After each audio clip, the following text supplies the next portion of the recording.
So Reclaim the Peaks. Has anyone seen these bumper stickers? Or I couldn't find, I searched and searched. I could not find a Save the Peaks bumper sticker, but this is very representative of it.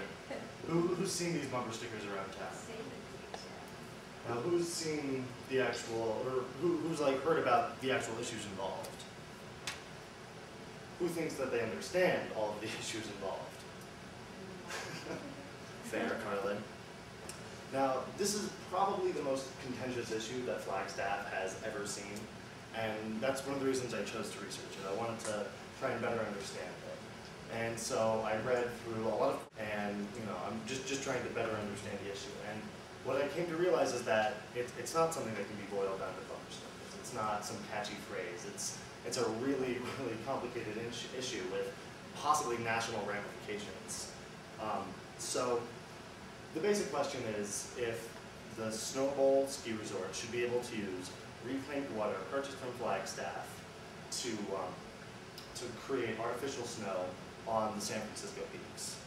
But what the real issues are is the interpretation of the Religious Freedom Restoration Act, and the sub-issue to that is if the court redefines the definition of substantial burden. Unfortunately, this is an extremely complicated issue. I'm not actually going to touch on that, but just bear that in mind as a whole other 20-minute speech that someone could probably give. The other major issue is the health ramifications for the San Francisco Peak ecosystem and the people exposed to the water. Now, below this, you get the issue of did the United States Forest Service, the USFS, adequately address these concerns when they issued their final statement. And then below that even is the issue of whether or not the courts can step in and talk about or discuss what role experts can play in the regulatory agency. So what I'm going to try and do is I'll begin with the history here, just to give a general idea and a context of the situation. The peaks have been used for recreational purposes since about the 1930s. And the United States Forest Service, the UFSS, which legally owns all of the land, it's federal land, has granted Snow Bowl 800 acres on which Snow Bowl operates.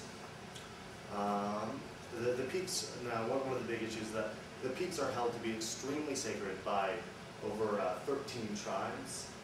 And the reason that they're held sacred runs the gambit from some tribes view them as literally living deities to needing the area to perform some of the sacred rituals.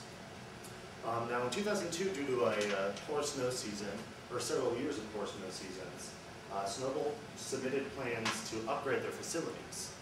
They submitted that in 2002 to the USFS, and they, and obviously the most contentious issue there was the issue of producing artificial snow. So after a 2.5-year review here, I'm sorry, I'm just going to list real fast. Again, these are the plaintiff. The plaintiff is all of these people, and the United States Forest Service is the defendants. And I'm just going to refer to them as the USFS as the plaintiffs, and the Navajo Nation or the tribes when I'm referring to the plaintiffs. So after 2.5 years of review, the USFS said okay, and they approved the plans. Almost immediately after that, the tribes sued Snow Bowl to prevent the construction from continuing. And they sued on the grounds that they were, under the Religious Freedom Act, that they were violating the religious freedom of the right to practice, and that the USFS hadn't taken into full consideration the health implications. So what happens, I'm going to try and go through the court system and what goes on through each court, each step of the way, how they decided. When they first sued Snow Bowl, they went to the Arizona District Court in 2005. And the Arizona District Court found in favor of the USFS. So the tribes appealed that decision to the Ninth Circuit Court of Appeals. And what happens there is you go to one of 13 federal districts that are circuits, as they're known, to appeal that decision. Now, the Ninth Circuit Court of Appeals went ahead and found in favor of they found in favor of the tribes again.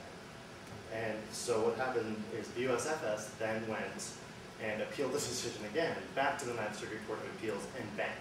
And en banc is basically where the tribes, because this is going to set such a tremendous precedent, they were able to hear the case again with more justices on the bench. Because, and I spoke with Howard Schenker about this, and he agreed that this is going to set a tremendous precedent. So en banc, they went ahead and found in favor of the USFS. Now I've emailed Howard Schenker. This only happened on August 8th, so it's very recently. And on August 8th, they found in favor of the USFS. So the tribes are now appealing the decision to the Supreme Court and trying to put a stay on the decision to prevent construction from going on. Now during the trial proceedings, one of the most talked about issues was the FEIS, or the documents was the FEIS, the Final Environmental Impact Statement. And the FEIS,